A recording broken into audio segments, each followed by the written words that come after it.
అక్కడ మందిరము లేదు, ఆరాధన చేయడానికి ఏమీ లేవు, బలిపీఠం లేదు.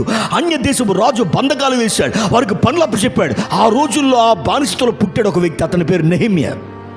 అతనికి మోషే తెలియదు, అతనికి దావీదు తెలియదు, అతనికి సొలొమోను తెలియదు.